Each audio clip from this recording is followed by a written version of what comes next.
Nuclear hot seat. What are those people thinking?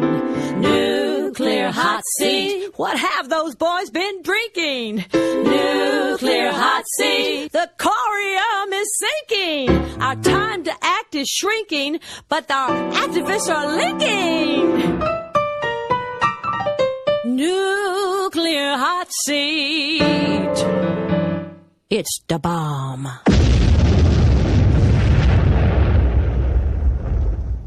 Welcome to Nuclear Hot Seat, the weekly international news magazine keeping you up to date on all things nuclear from a different perspective. My name is Libbe, HaLevy. I am the producer and host, as well as a survivor of the nuclear accident at 3 Mile Island from just 1 mile away. So I know what can happen when those nuclear so-called experts get it wrong. Today is Tuesday, January 12th, 2016, and this is a Nuclear Hot Seat special, the Porter Ranch Radioactivity Connection. Porter Ranch, nestled in the foothills above the San Fernando Valley in Los Angeles, is an upscale community of million-dollar homes that was built atop the Southern California Gas Company's natural gas storage facility in Aliso Canyon, something that was obviously not fully explained in the real estate agreements. Since at least October 23rd of 2015, a rupture in an underground pipe has invisibly been pumping vast quantities of methane gas into the environment at a rate of up to 100,000 pounds per hour, adding what is believed to be 25% to the state's daily methane output. California has declared a state of emergency, and famed environmental rights attorney Erin Brockovich has declared this the worst environmental disaster since the BP oil spill. She obviously didn't consider Fukushima in that equation. Be that as it may, why is Nuclear Hot Seat talking about a gas leak? Because in the list of many additional emissions tacked onto any mention of the methane leak is the consistent reference to radon gas, the radioactive decay product of radium. Here's where it gets personal. I live less than 20 miles away from Porter Ranch. I was at 3 Mile Island when it happened, and I have a lot of unanswered questions about this radon risk. So, I did what I always do. I started calling up the best experts that I knew, and this is how the show came to be. We start with Kevin Kamps. He is the Nuclear Waste Watchdog, some might say bulldog, for Beyond Nuclear. He is also Tom Hartman's favorite nuclear commentator and one of mine. Kevin Kamps, always a pleasure to have you on Nuclear Hot Seat. Thank you, Libbe, for having me. I'm following the ongoing gas leak at Porter Ranch here in Southern California, not least of my reasons being that it is within 20 miles of my home. And the reporting down here has focused on the methane leak. Now we're starting to hear about radon gas either being released in the mix, or some are trying to downgrade it, saying, well, it will only be possibly released during the remediation when they have the other well going. What is your understanding of what the situation could be there at this time?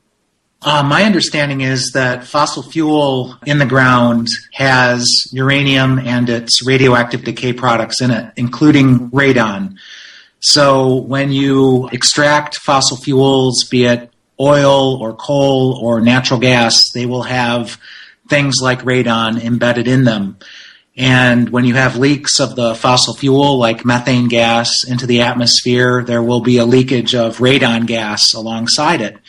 And even when you burn the fossil fuels in a electricity production facility, for example, with natural gas, you're not transforming that radioactivity into something harmless. It simply passes through that incineration process and out the stacks into the atmosphere. So the toxic and or radioactivity hazards associated with the radioactive constituents embedded in the fossil fuels are part and parcel, a part of that fossil fuel chain that's being utilized, with consequent health and environmental damage downwind and downstream, depending on the form of the radioactivity. The fact that this leak is coming from a storage facility, which has already gone through whatever purification process there might be from the gas company, would that in any way impact the existence of radon gas within the mix? Well, I'm not an expert on all this, but I would have to say, from my experience in the anti-nuclear movement, that filters often don't do the job. And so I do believe that there's going to be radon in that methane fuel supply that is simply leaking out of this breach in this storage facility. And, you know, the hazards of radon are quite significant. All you have to do is ask survivors of the Navajo uranium miners in the Southwest who died in really horrific numbers from their exposure to radon in the underground uranium mines. It's a alpha-emitting radioactive hazard, and you can breathe it into your lung. A single exposure, technically speaking, to alpha-emitting radioactivity can result in lung cancer. It may take decades because of the latency period, but it's a very hazardous exposure. And in that way, radon, because it's an alpha emitter, has all too much in common with plutonium. And I mean, the difference is that radon is a naturally occurring radioactive material, and plutonium only comes from reactors, and so it's artificially generated, but they share that alpha radiation emitting hazard. And so radon is nothing to be messed with. In fact, the U.S. Environmental Protection Agency reports that on an annual basis, because of human exposure to radon in places like basements, this again is naturally occurring radioactive material, that it is the second leading cause of lung cancer death in the United States after smoking. Radon's very serious. Radon has a radioactive half-life of 3.8 days. And that would lead some people to believe, oh, well, it goes away pretty quickly. But it's my understanding that half-life just means how long it takes for it to be half as potent as it was, and that it takes something at this level of strength approximately 10 half-life cycles before it becomes neutralized, before it goes flat, which would mean approximately 38 days that every bit of radon that's released is active in the environment. This could point to quite a significant ongoing and ever-growing accumulation of radon since the leak started on October 23rd? Well, there's a couple things I would say. One is, again, it's an artificial radioactive gas, but I think there's some lessons to be learned from it, and that's iodine-131, which is reactor-generated, and in catastrophes like Fukushima and Chernobyl, it escaped in very large quantities. Iodine-131 only has an 8-day half-life, and so you're talking times 10 or times 20 to be more conservative, 80 to 160 days of radioactive hazard. But in that short space of time, iodine-131 does tremendous damage to people who are exposed to it, whether they breathe it in or whether they consume it in dairy products, for example, because it falls on the grass, the cows eat the grass, it concentrates in the cow's milk, and then it attacks the human thyroid gland. So that's iodine-131 with a short 8-day half-life. So radon with a few days long half-life, yeah, you're right, it's 30 to 60 days of radioactive hazard. But another important thing that is very significant is that the radon is continually resupplied. So radon is a part of the uranium decay chain. And the uranium is mixed in with the fossil fuel, the methane in this particular example. And so that radon is going to be constantly generated by the uranium contained in the methane that is breaking down radioactivity. So really you've got a chronic, constant supply of hazardous radon gas coming out of this breach in California.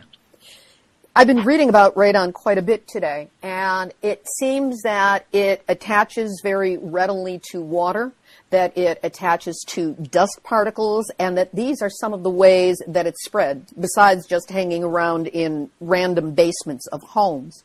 Yeah, and the same can be said of things like radium, which is the source material, to my understanding, of radon in the uranium decay chain. It's highly water-soluble. And depending on where it lands, you can drink it in. It could be incorporated as by irrigation into foods.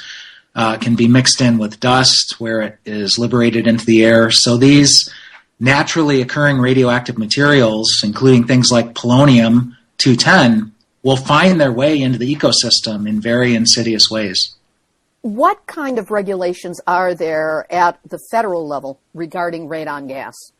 Incredibly enough, the federal government has largely washed its hands of regulating the radioactive hazards in fossil fuels. They've deferred that responsibility onto the states, which in their turn have largely not dealt with the issue. So in a very real sense, it is a regulation-free zone. Do you have any knowledge as to how far radon can travel? Or is it a matter of it stays airborne and for 3.8 days at minimum, up to 30 to 60 days, it can be wafted around on the winds and go however far the winds are blowing? I think the latter. One hazard with radon, especially in basements or in uranium mines, for example, is that it's heavier than air. And so it's going to tend to hug the floor and build up, and people are going to be breathing it in a concentrated fashion unless you ventilate those confined spaces. And that's the problem with basements and mines. So even if it is heavier than air, still the forces of nature, the power of the wind, can push this stuff around.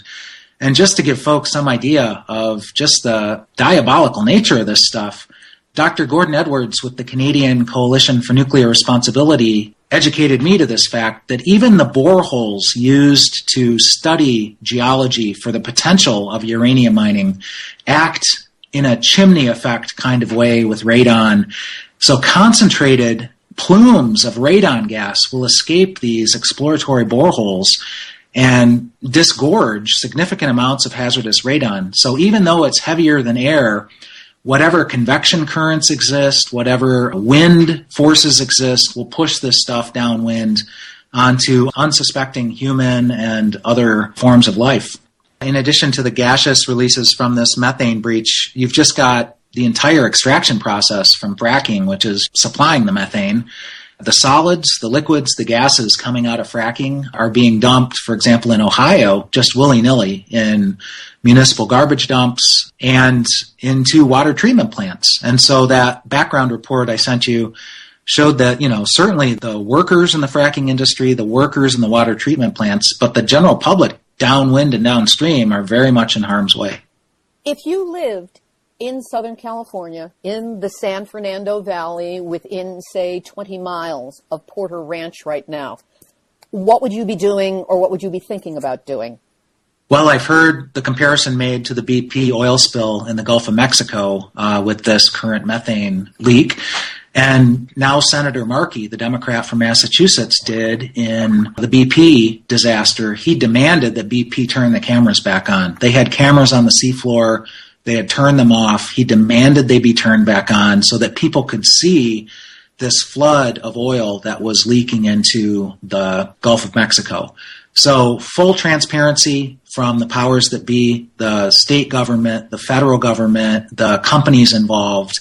First, the information needs to be known, and then the leak has to be stopped somehow. And massive public education about dirty, dangerous, and expensive forms of energy, whether it be fossil fuels or nuclear power. We don't need to be living with not only these risks, but these catastrophes that seem to be happening at every turn.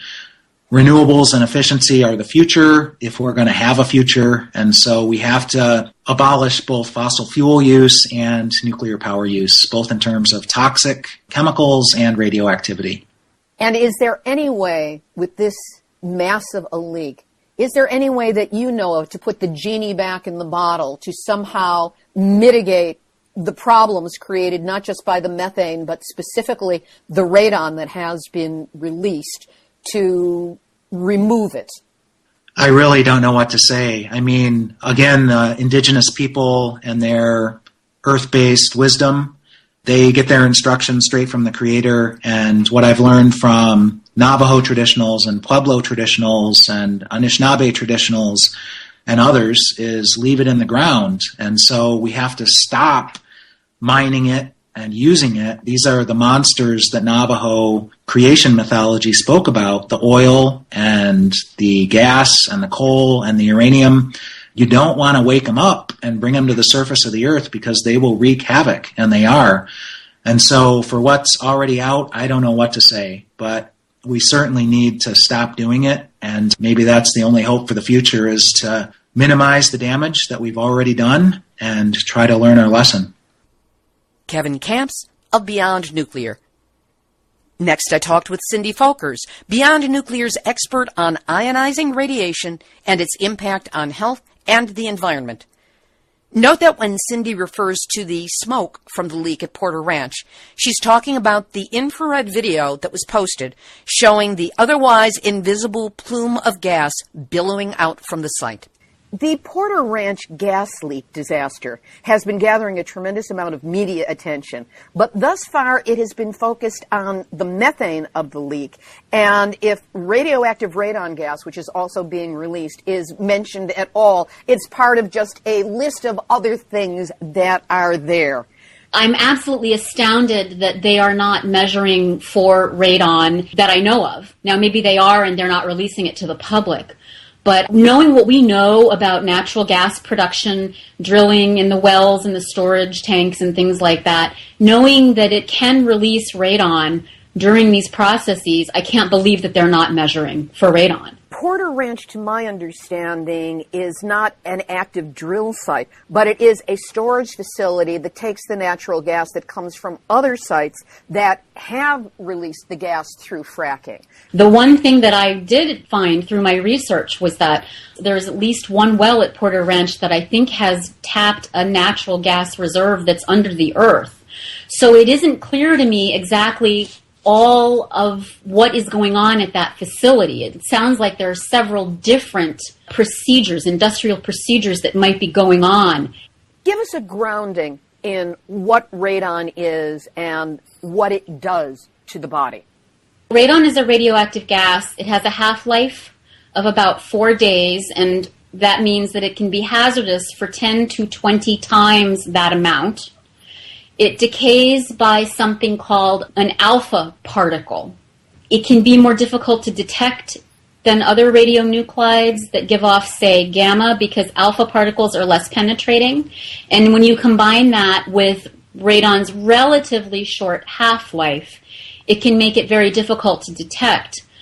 But it also decays to a number of what are called radon progeny, which includes a number of short-lived radioactive substances, some of which are lead and polonium. Both of those can be very biologically damaging. Radon itself occurs naturally and seeps up through fractured rock and soil, collecting most of the time inside buildings. And the presence of radon varies depending on where you live, usually because of the kind of rock that's under that earth. Now, in the case of what's going on here, clearly there are gases and smoke that seems to be being released in a rather large amount. So I don't know how applicable it is as radon gathers itself in buildings.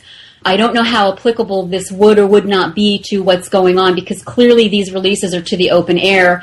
Having said that, it sounds like some people are having health effects from being in their houses around the site and from being in the area around the site outside of their dwellings as well. So there's question as to, the kind of doses that they would be getting of radon, but it still is really very much a worry. One of the things that has been happening, and this could be a little bit of a shell game misdirection, is that the gas company and the quote-unquote experts are all saying that there's no impact to health, where people have been reporting rashes and breathing problems, asthma attacks, bloody noses, so many of the symptoms that we do find in connection with exposure to radioactive materials. Some rashes, nosebleeds, etc., erythema, which is reddening of the skin, which is a type of rash. We do find with radioactive material exposure when the doses are higher, like you would expect from after a nuclear accident. I don't know that that is what is going on here, but what really has to happen is they need to be measuring, and if they can't measure the radon itself, then they need to be measuring the products that it decays to, which they can measure, So at the end of the decay chain for radon, you've got a radioactive lead, which is a radioactive lead-210 with a half-life of 22.3 years. So not only is it radioactive, it's lead. And we all know that lead is a heavy metal, and it is absolutely not good for anyone to be exposed to lead, but particularly children. So can I say for sure 100% that what these people are experiencing, their symptoms indicate radioactive exposure? I don't have enough information to claim that, but I also know that these gases need to be measured. I don't believe that there's just methane. I believe that there's other particulate matter in there, and this is a problem especially with radon gas, because when you look at the health effects from radon gas, they are compounded synergistically with cigarette smoke. What that means is you can smoke cigarettes and you have a certain risk.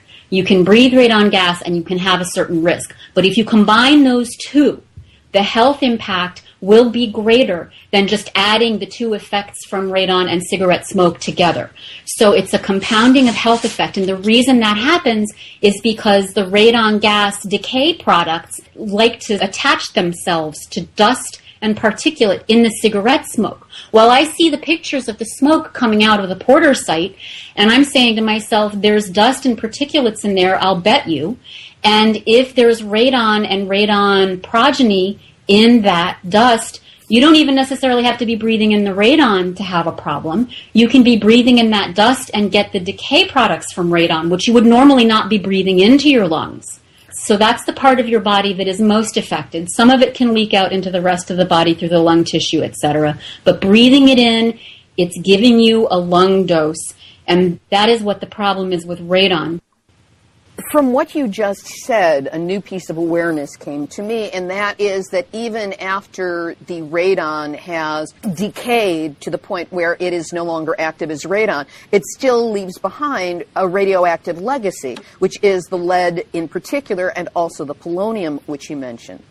Is there any way to, without the measuring, figure out what the actual dose is that people are being exposed to in that area? You would have to measure either the radon or one of its daughter products in order to know exactly what the dose might be. You might also be able to measure the natural gas underground before it has leaked out. There might be records of what it contained before it came to this site. You know, there are probably ways to go about this.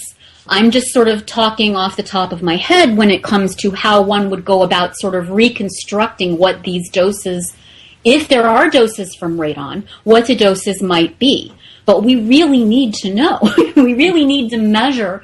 And it's not just radon. We need to measure, of course, for other pollutants and dust particulates, et cetera, as well. The company owes the people around this site not just evacuation, not just paying their hotel rooms. They owe them the knowledge of what it was that they've been exposed to, including if it was radon. And I don't see any indication that they've measured any of these things. What, if any, ways do you know of that an individual can protect themselves from radon? See, this kind of radon exposure sort of in the open air like this is kind of untested in a way, to my knowledge, because EPA has focused its action level, which is 4 picocuries per liter, as I said before. By the way, the World Health Organization says radon reference level should be 2.7 picocuries per liter, so they're lower than EPA, just FYI on that. But the EPA tries to mitigate radon exposure within buildings. And so the way they do that is you get something installed on the side of your house. It's a pump. It takes the gas from under your foundation of whatever the building is, and it pumps it out and up into the air so that the radon gas dissipates and floats away above where people breathe it. How you deal with that at a site like this is probably substantially different. You know, it sounds to me like you've got to have a respirator attached to some sort of air cleaning device that might catch it. But I don't know, that's not where my area of expertise is in this kind of exposure scenario, where you could be outside and be getting exposed to a lot of it outside. Now, these people live in homes. Clearly, it sounds like it might be seeping into their homes. This, whatever is in this gas that has come out of this facility, if it's seeping into their house and they've got radon mitigation, that would be a help. But I don't know what the people in this subdivision have in their houses for radon mitigation naturally. They might not have anything. It might not be a problem in their area naturally. It might be that it was sort of, if you will, an imported problem, which is another point that I want to make. The radon in natural gas that comes out of the earth is what I call naturally occurring, but it is artificially available. You have radon that escapes from the earth naturally, and that's one piece of it. But when you disturb the surface of the earth like you do for natural gas drilling of any type, you run the risk of pulling up more radon than would naturally be released, and either having it release itself through other means through the soil or in big, huge gas plumes. And so that really is not natural anymore. It is what I said before, naturally occurring, artificially available. What about contamination of food and water? Radon does have a relatively short half-life, but still it can travel great distances. And there are agricultural fields, there are mountain wildernesses around this area. What can happen when the radon comes in contact with green-growing things and the water that we drink? So there's not a lot of biological information about what happens when people ingest radon in water. What might be a concern in those kinds of scenarios, especially for growing scenarios, depending on the time of harvesting your crop, could be the radon progeny.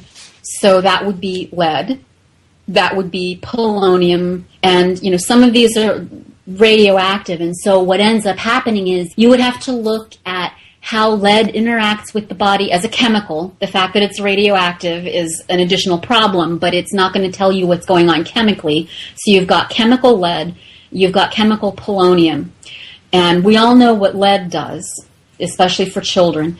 And polonium is also very damaging when it gets into your body, but it is most damaging to the lung, and it imparts a dose of radioactivity. So these questions are very good questions. Without measuring, you're not going to know this. And this is why we really need to have that company, or at this point, frankly, an independent third party, measure what's going on there. Because I feel like, doing the research that I've done, we are not getting the full story of what's happened there.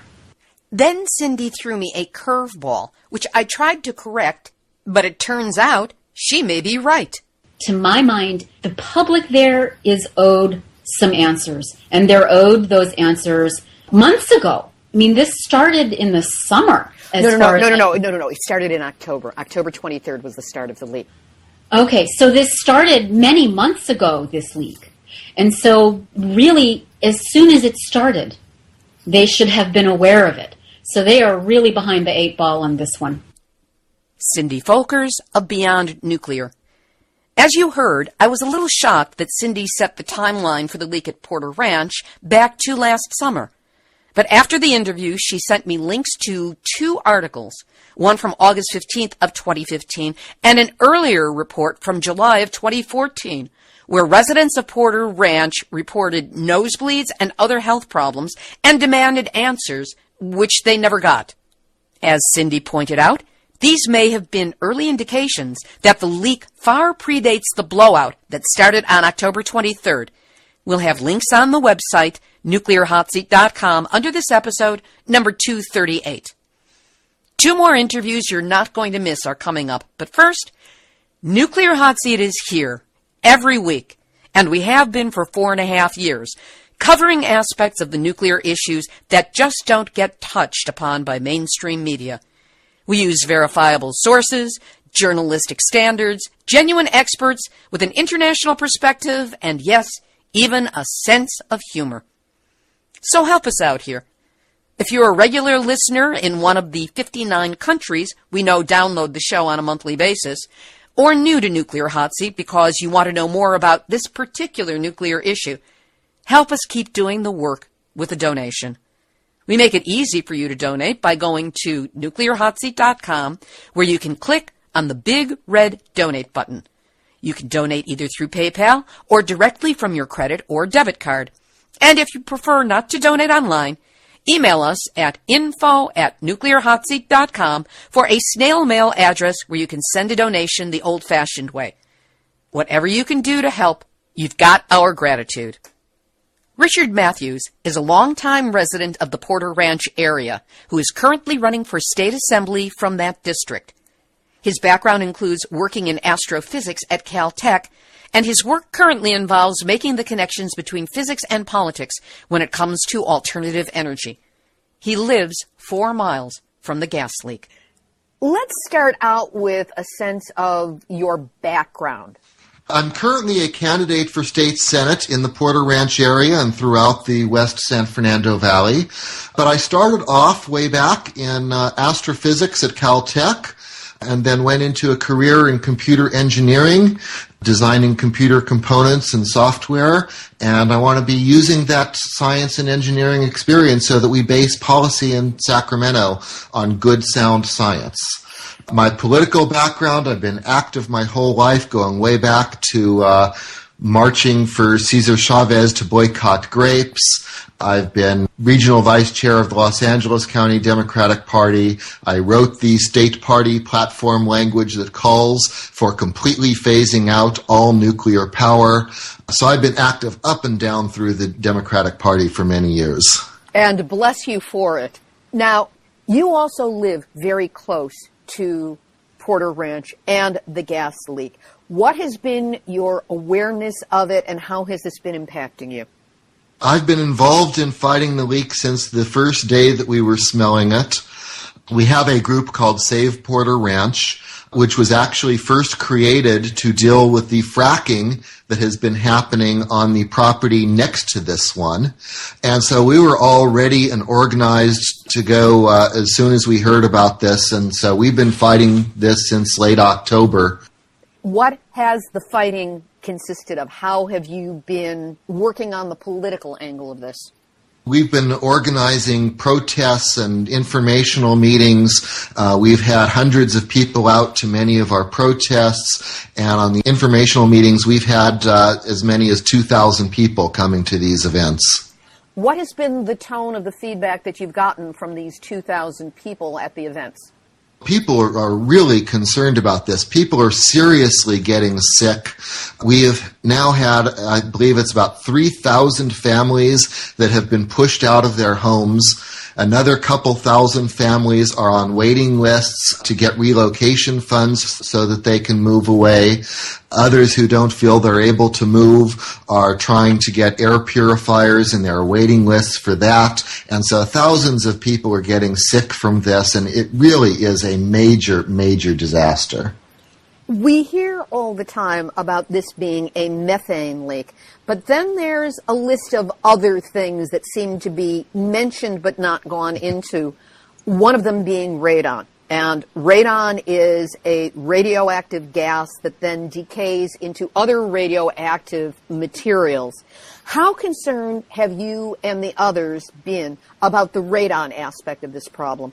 There is a lot of concern about this. We don't really have good numbers on how much radon there is. It is possible for people to go out and buy radon detectors. I recommend doing that. And if you get test results, I would appreciate you letting me know, positive or negative, what you find. That's not as good as having a controlled scientific study on how much radon there is out there. But when there's no data at all, anything we can get would really help. The radon is heavier than air. With the natural gas, most of it is methane, which is lighter than air. And so the methane floats away and spreads around the whole world and creates global problems for climate. But all of the contaminants that are in with the methane are heavier than air. And that includes methyl mercaptan, which is what they add to make the gas smell. It includes benzene and toluene, hydrogen sulfide. All of those are heavier than air. They tend to stay close to the ground and move downhill This is happening in the hill above the San Fernando Valley, and so the poisons are all moving down into the San Fernando Valley and spreading through the entire San Fernando Valley. We are hearing about people who are smelling this 10 miles away in Woodland Hills, in Reseda, in San Fernando. I've even heard about it going in the opposite direction up to Santa Clarita. I heard one report, I'm still considering this unconfirmed, but in a way it does make sense because of the directions the gas would follow the canyons. I've heard one report from Camarillo, which is quite far away. As the radon and other heavy substances flow around, they are accumulating. They are not easily being blown out of the valley, and we're getting higher and higher levels.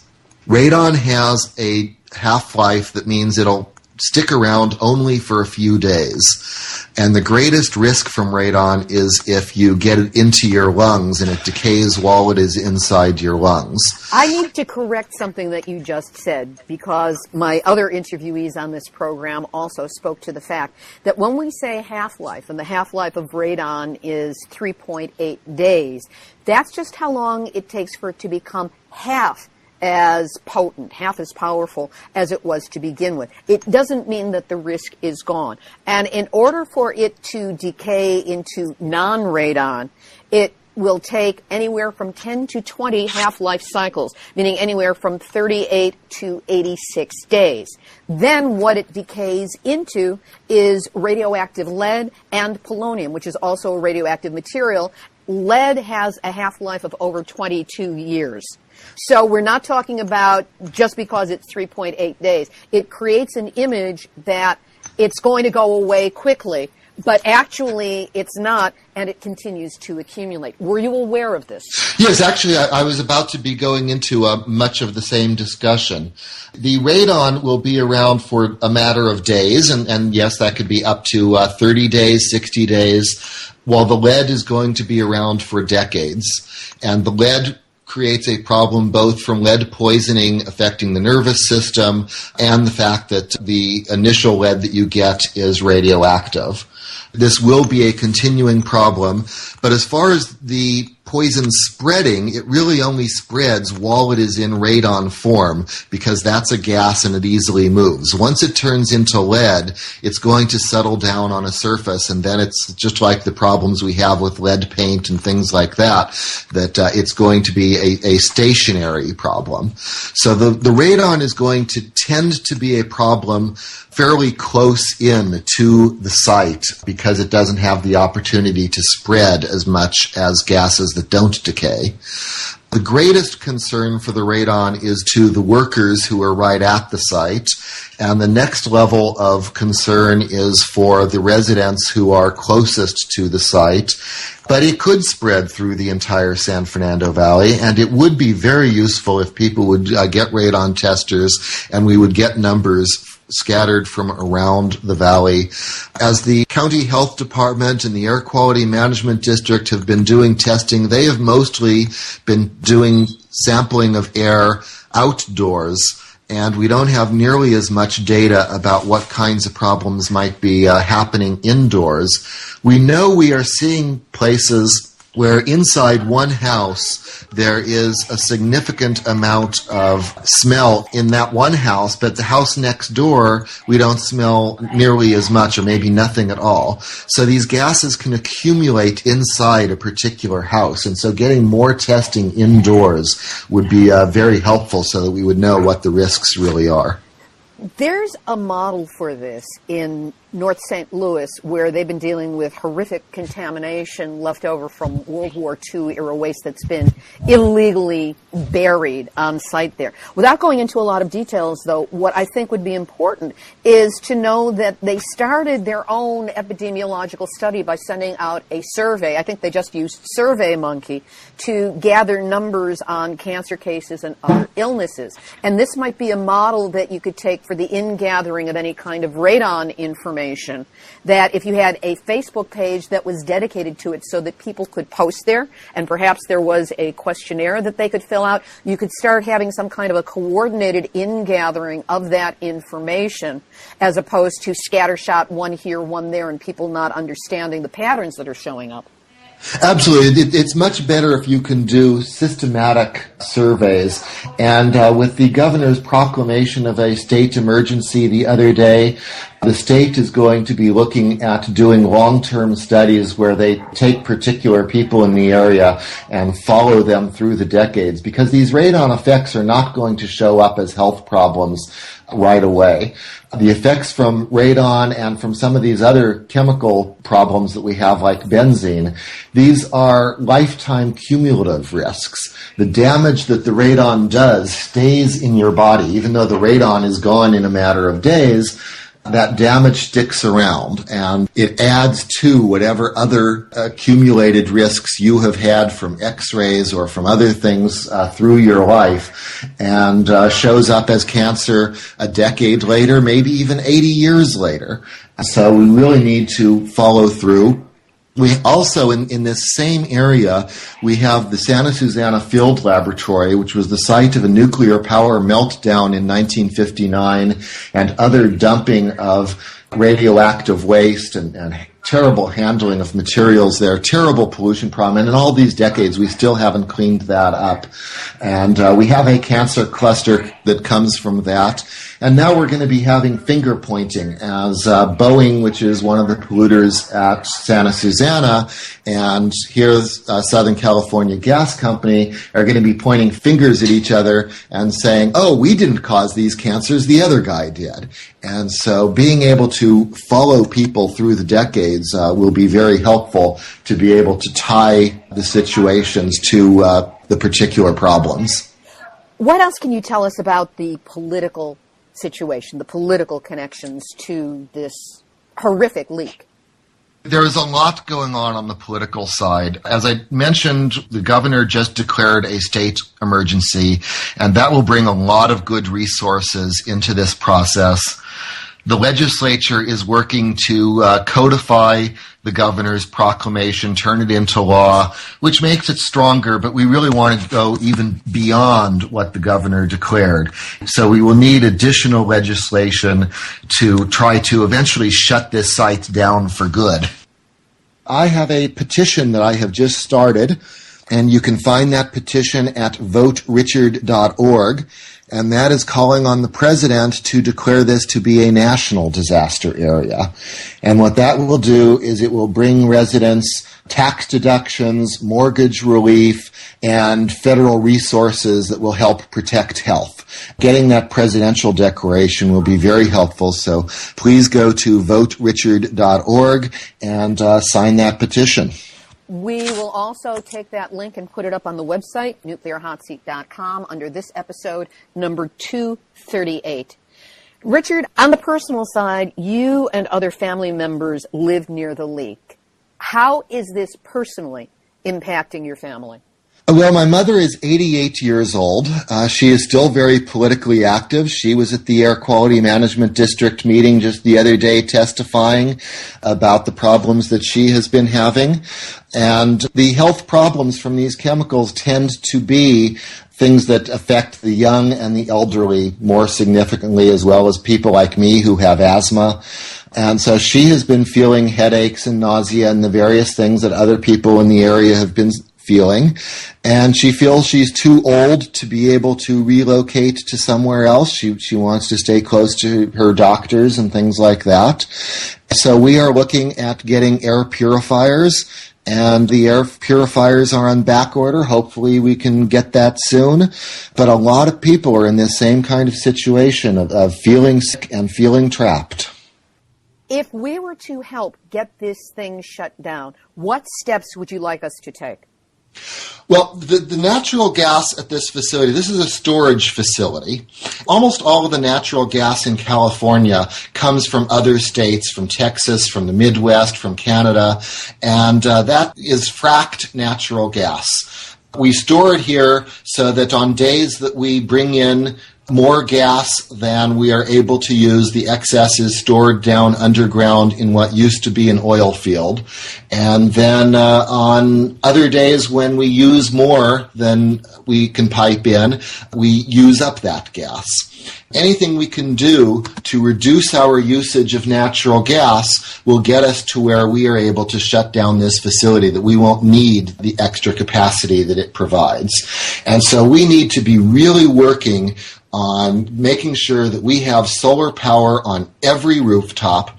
And with that, we need to combine it with incentives so that when people put in solar, they also exchange their natural gas appliances for electric appliances. And if we have all of those electric appliances running off of solar power, we are using less natural gas in the power plants, and we are using less natural gas in the homes, and that will get us to where we don't need to have this facility and we can shut the whole thing down. Richard Mathews, who is running for state representative from the Porter Ranch District. We will have a link posted to Richard's petition to make Porter Ranch a federal emergency zone. We'll be up on our website, nuclearhotseat.com. To learn more about the radiation fracking connection and how it may be playing out at Porter Ranch, I talked with Terry Lodge, an Ohio trial attorney who has represented many clients in civil rights, civil liberties, and environmental cases. As an advocate for the public interest in energy policy issues, he has litigated nuclear power safety and environmental issues for 40 years. Terry Lodge, thanks so much for being available today on Nuclear Hot Seat. Happy to be on. Start out with the connection between fracking and radon and other radioactive substances. Fracking requires very deep drilling for oil and gas. Fracking wells can be literally 8, 10, 12, 14,000 feet deep. But basically, a vertical well shaft is created, and then at some point you turn laterally into the layers of shale, which tend to be roughly parallel with the surface of the earth. When you're drilling that deep into the earth, and fracking wells tend to be considerably deeper than conventional, old-fashioned vertical ones, you're invariably getting into the primordial crust of the earth, which is laden with many heavy metals and also radioactive isotopes of various sorts. Thorium-232, radium-228, radium-226, radium-222, all of these are naturally occurring radioactive isotopic substances. There's also shorter-lived, by way of half-life, elements like polonium-210, and of course uranium in various naturally occurring uranium daughters. The problem is that this material was literally separated, segregated from the surface of the earth over hundreds of millions of years, and it was only by virtue of that life could form. So that's the deep background.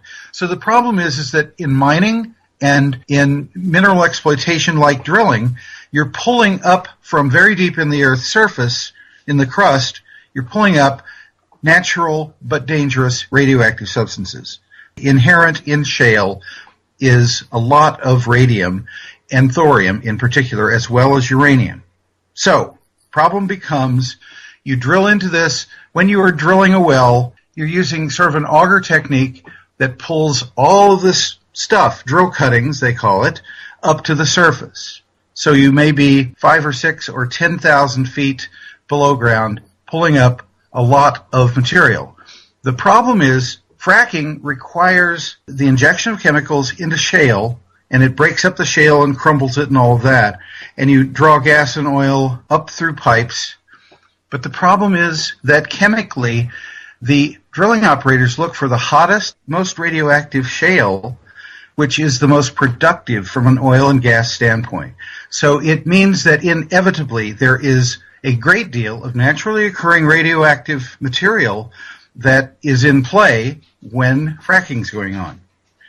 Fracked gas contains lots of radon. Probably a fair amount of particulate comes along in the form of radium-226 and 228. Radium-226 has a half-life of 1,600 years. In practical terms, that means it takes over 8,000 years for radium-226 to decay down to a safe background sort of level. So we're talking about long-lived stuff that killed Madame Curie and her laboratory staff. How does that, or how might that be implicating the methane storage that is taking place and leaking so profusely from Porter Ranch in California? The Porter Ranch situation, as I understand it, is a large storage of probably a mix of conventionally tapped gas, which is pretty seriously depleting even in the Southwest, and a lot of fracked gas. And the problem is that while there is some ability for some separation of the radioactive elements to occur, I'm not sure whether that scrubbing is done before it goes into the Porter Ranch storage facility. I suspect not. I suspect that's just a huge gathering place. And even if it were, incidentally, you can't get rid of all of the radon. The radon thing is a product of decaying uranium. It is pretty stable. It's not as though it decays very rapidly at all. And it's not destroyed when natural gas is burned. So it certainly isn't being destroyed when it's simply being vented. So you have a massive release, probably, of radon going on, and there may actually also be radium particulate. Radium came into some notoriety in the early to mid-1980s when it was finally scientifically acknowledged that it inheres in a lot of foundation materials that become concrete or foundation stone, that sort of thing. And that was when we first saw the marketing of radiation detectors in homes, which were actually to detect the levels of radon. It's ubiquitous. Radon is everywhere. It's like radiation is everywhere in the soil, but it's the level that can kill you. The so-called harmless background levels, which may be relatively benign, kind of set the baseline.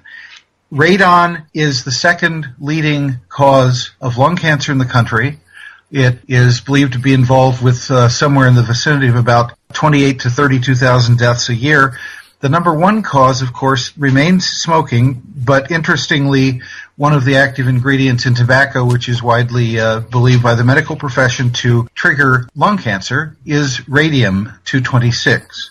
So we're talking about a significant problem from naturally occurring radium and uranium, and that is kind of because of the nature of fracking, and as I say, the fact that the drillers seek the hottest areas of the shale for the biggest bang for the buck. Now, I have found from other interviews that I did for this program that there really is no data available on what the radon levels are or were around Porter Ranch. If those statistics do exist, they have not been made available.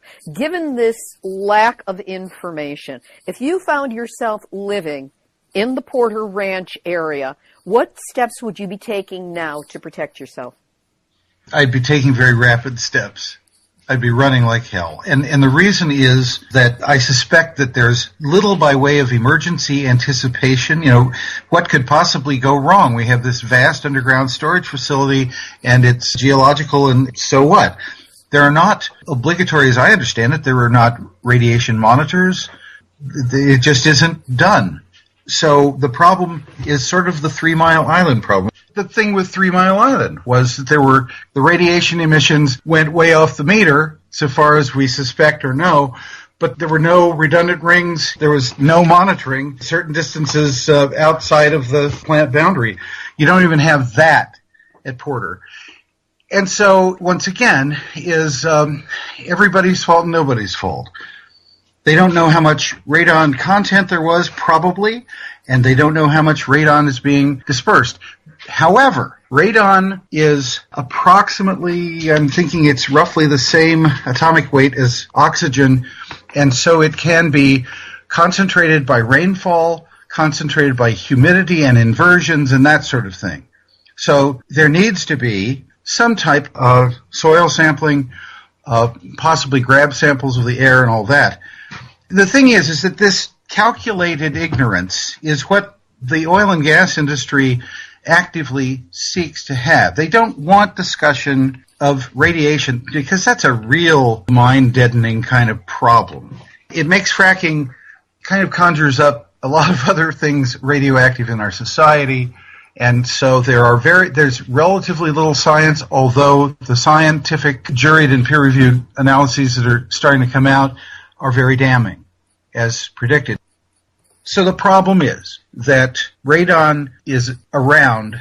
In the Porter Ranch situation, nobody was prepared for it, and they're not talking about it now, this many months into this crisis. They will mention it in a list of other contaminants, but nobody has focused in on it as a source of radiation and radiologic contamination. My perception is that there is such contrived ignorance about this stuff that if people began to widely understand what they are taking on, I think there would be a very serious reaction.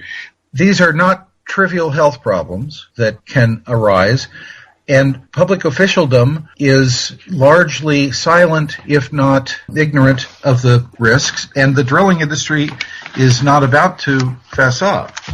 I think that there's going to be some unfortunate consequences from all this, but boy, what an illustration when suddenly the largest methane emitter in your state is just pumping it out invisibly at, the rates of, hundreds of thousands of gallons per hour? I mean, my God. Non-stop since October 23rd, and Here we are at January 12th, and they still think it's going to be a minimum of 2 to 3 months before they can maybe get it under control. Boy.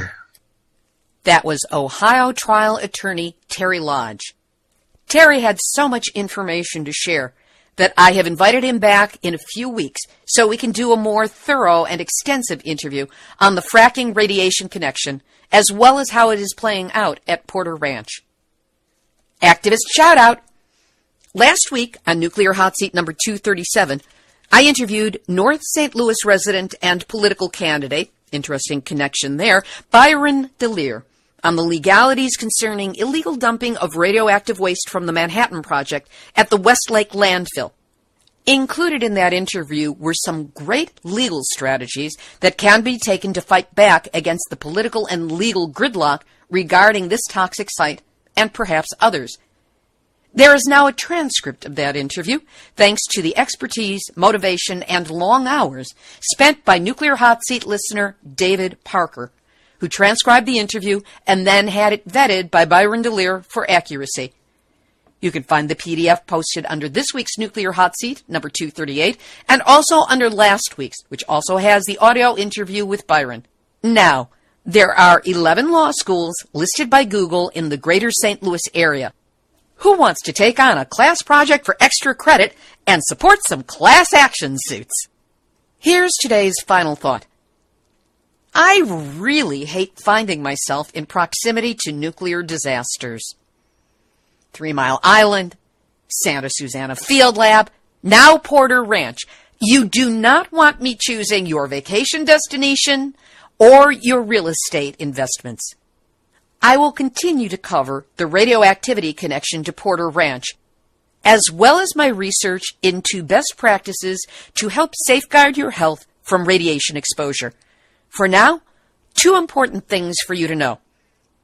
The Environmental Protection Agency, the Surgeon General, the American Lung Association, American Medical Association, and National Safety Council all recommend testing your home for radon, because testing is the only way to know your home's radon levels.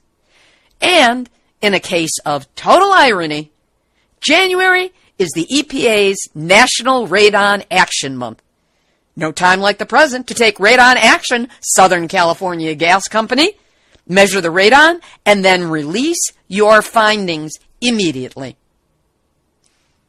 This has been Nuclear Hot Seat for Tuesday, January 12, 2016. Thanks to all of my guests and my deep appreciation for the ingathering of news on the radon connection at Porter Ranch to the folks at enenews.com. Theme music written by me, sung by Marilee Weber, accompaniment by John Barnard, recorded at Winslow Court Studio in Hollywood. Nuclear Hot Seat is syndicated by UCY.TV, on StewWebRadioNetwork.com, which is formerly the Veterans Truth Network, in New Zealand by NewZSentinel.com, and at ActivateMedia.org.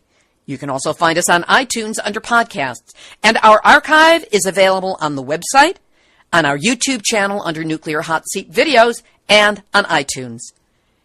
Nuclear Hot Seat is the activist voice on nuclear issues, so if you have a story lead, a hot tip, or a suggestion of someone to interview, send an email to info@nuclearhotseat.com. We are copyright 2016, Libbe, HaLevy, and Hardistry Communications. All rights reserved, but fair use allowed for not-for-profit entities, as long as you give us proper attribution. If you're for profit, shoot us an email. We're reasonable when it comes to rates. This is Libbe, HaLevy of Hardistry Communications, the heart of the art of communicating, reminding you that we have all had our nuclear wake-up call. Now, don't go back to sleep, because we are all, each and every one of us, in the nuclear hot seat.